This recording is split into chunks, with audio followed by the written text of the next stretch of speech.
Tuhan bersamamu dan bersama rohmu. Inilah Injil Tuhan kita Yesus Kristus menurut Markus. Dimuliakanlah Tuhan.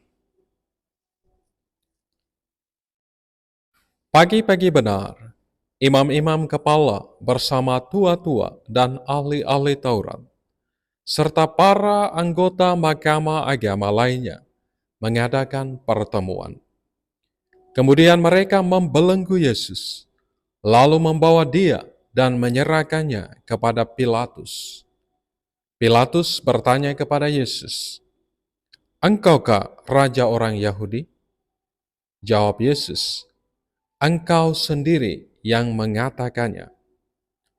Lalu imam-imam kepala mengajukan banyak tuduhan terhadap dia.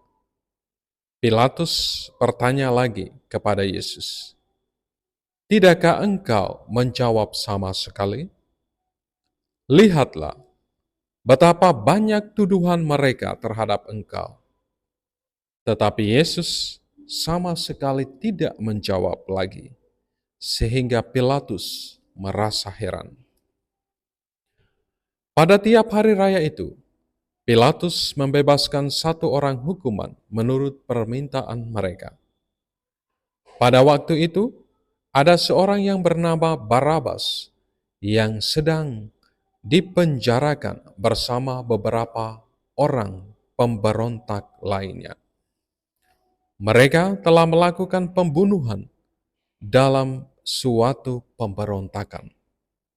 Lalu datanglah orang banyak dan meminta supaya ia melakukan hal itu, dan mereka seperti biasanya.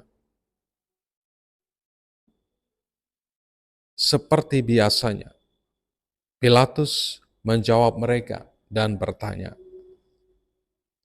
"Apakah kamu menghendaki supaya kubebaskan raja orang Yahudi ini?" Pilatus memang mengetahui bahwa imam-imam kepala telah menyerahkan Yesus karena dengki. Tetapi imam-imam kepala menghasut orang banyak untuk meminta supaya Barabaslah yang dibebaskan bagi mereka. Pilatus sekali lagi bertanya kepada mereka, "Kalau begitu, apakah yang harus kuperbuat dengan orang yang kamu sebut raja orang Yahudi ini?" Mereka berteriak, "Salibkan dia!" Lalu Pilatus berkata kepada mereka, "Tetapi kejahatan apakah yang telah dilakukannya?"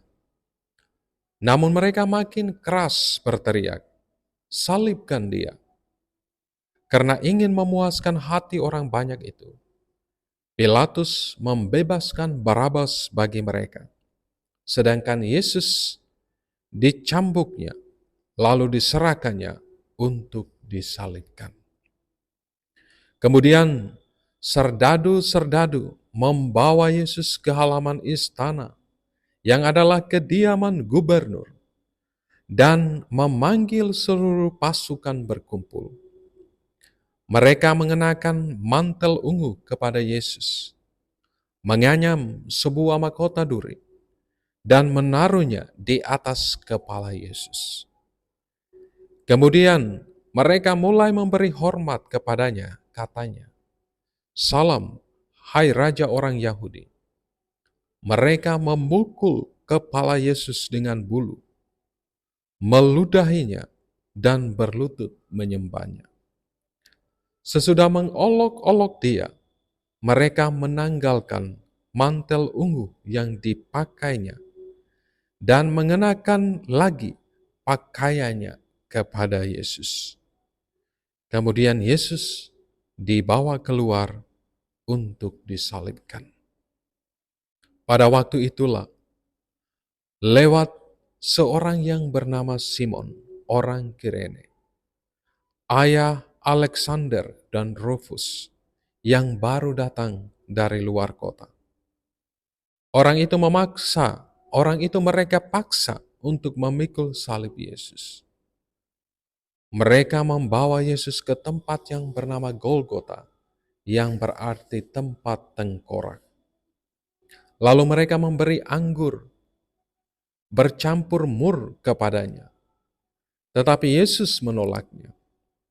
Kemudian mereka menyalibkan Yesus, lalu membagi pakaiannya dengan membuang undi atasnya untuk menentukan bagian masing-masing. Pada pukul 9 pagi, mereka menyalibkan Yesus. Alasannya mengapa ia dihukum, disebut pada tulisan yang terpasang di situ. Raja orang Yahudi. Bersama dengan Yesus disalibkan dua orang penyamun, seorang di sebelah kanannya dan seorang di sebelah kirinya. Dengan demikian digenapilah nas Alkitab yang berbunyi, ia akan terhitung di antara orang-orang jahat. Orang-orang yang lewat di sana menghujat Yesus, dan sambil menggelengkan kepala mereka berkata, "Hai engkau yang mau meruntuhkan bait suci, dan mau membangunnya kembali dalam 3 hari, turunlah dari salib itu, dan selamatkanlah dirimu."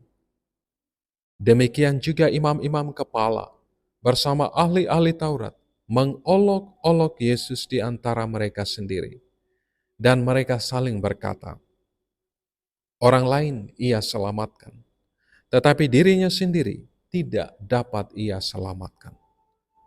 Baiklah Mesias, Raja Israel itu, turun dari salib itu sekarang, supaya kita lihat dan percaya. Bahkan kedua orang yang disalibkan bersama-sama dengan Yesus mencela dia juga. Pada pukul 12, kegelapan meliputi seluruh daerah itu dan berlangsung sampai pukul 3. Pada pukul 3 berserulah Yesus dengan suara nyaring, "Eloi, Eloi, lama sabachthani," yang artinya, "Allahku, Allahku, mengapa engkau meninggalkan aku?" Mendengar itu, beberapa orang yang berdiri di situ berkata, "Lihat, ia memanggil Elia." Kemudian bergegaslah seorang dan mencelupkan bunga karang ke dalam anggur asam, lalu menancapkannya pada sebatang bulu dan memberi Yesus minum seraya berkata, "Baiklah kita tunggu dan melihat apakah Elia datang untuk menurunkan dia." Lalu berserulah Yesus dengan suara nyaring dan menghembuskan nafasnya, nafas terakhirnya.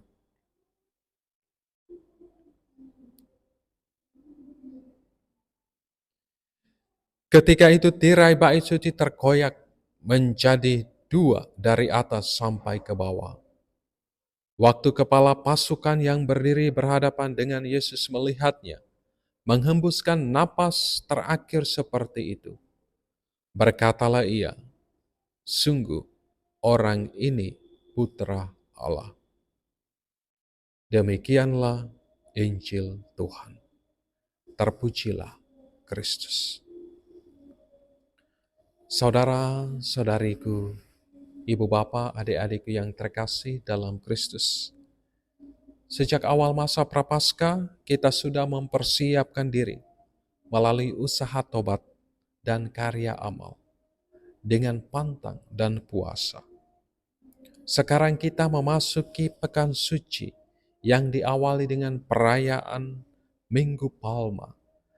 Tatkala kita mengenangkan Tuhan Yesus memasuki kota Yerusalem dan banyak orang menyambutnya dengan sukacita. Dalam perayaan Minggu Palma, kita mendengarkan 2 perikop Injil. Yang pertama dari Markus bab 11 ayat 1 sampai 10 tentang kisah Yesus yang memasuki kota Yerusalem dan disambut dengan sorak-sorai. Selanjutnya, perikop Injil yang kedua dari Markus bab 15 ayat 1 sampai 39 tentang kisah sengsara Tuhan kita Yesus Kristus. Ada dua hal yang boleh kita renungkan bersama dalam perayaan Minggu Palma ini. Pertama, sikap umat yang antusias menyambut Yesus sebagai Raja ketika ia memasuki kota Yerusalem. Mereka menyambut Yesus dengan melampaikan daun-daun palma dan membentangkan kain di sepanjang jalan yang dilalui oleh Yesus. Saat memasuki Yerusalem sambil berseru, Hosana, diberkatilah dia yang datang dalam nama Tuhan. Diberkatilah kerajaan yang datang, kerajaan Bapa kita Daud. Hosana di tempat yang maha tinggi. Penyambutan Yesus secara meriah ini juga sekaligus merupakan ungkapan iman mereka akan Yesus sebagai Sang Raja. Namun, mereka yang sama selanjutnya akan menolak dan menyalibkan Yesus. Para pemuka agama, orang-orang Farisi dan ahli-ahli Taurat menjadi pelopor utama menolak kehadiran Yesus. Sikap mereka lebih banyak didorong oleh rasa kebencian pada Yesus karena iri hati. Karenanya mereka berusaha keras agar Yesus dihukum mati. Saudara-saudariku yang terkasih dalam Kristus, melalui rahmat pembaptisan, setiap kita diberi karunia iman untuk menerima Kristus dalam hati kita. Namun terkadang kita menolaknya. Penolakan itu lebih banyak didorong oleh mungkin rasa kecewa kita, karena kehendak dan harapan kita secara pribadi tidak terpenuhi, terutama di saat-saat kita mengalami kesulitan dalam hidup ini. Kita kadang menganggap Kristus tidak bisa lagi menjadi tumpuan andalan dalam hidup kita. Kita menolak Yesus. Ketika kita menolak Yesus, maka percayalah, kita pun akan menolak rahmat keselamatan yang telah dianugerahkan kepada kita. Hal kedua yang boleh kita bisa renungkan bersama dan belajar dalam perayaan iman hari ini adalah perjalanan salib Yesus. Tuhan Yesus yang begitu taat dan setia pada kehendak Bapa hingga akhir hidupnya. Sikap ketaatan inilah yang ditegaskan kembali oleh Rasul Paulus dalam suratnya kepada Filipi. Bab 2 ayat 18. Dan dalam keadaan sebagai manusia, ia telah merendahkan dirinya dan taat sampai mati, bahkan sampai mati di kayu salib. Teladan hidup Yesus inilah mengingatkan kita kembali akan sikap dan panggilan hidup kita sebagai orang-orang Kristiani, yakni taat pada kehendak Bapa. Kisah sengsara yang diperdengarkan kepada kita pada hari ini, pertama-tama dan terutama, bukan bermaksud membuat kita sedih, melainkan untuk meneguhkan iman dan kepercayaan kita, agar semakin berani mengakui dan mengimani kasih Allah yang sungguh luar biasa.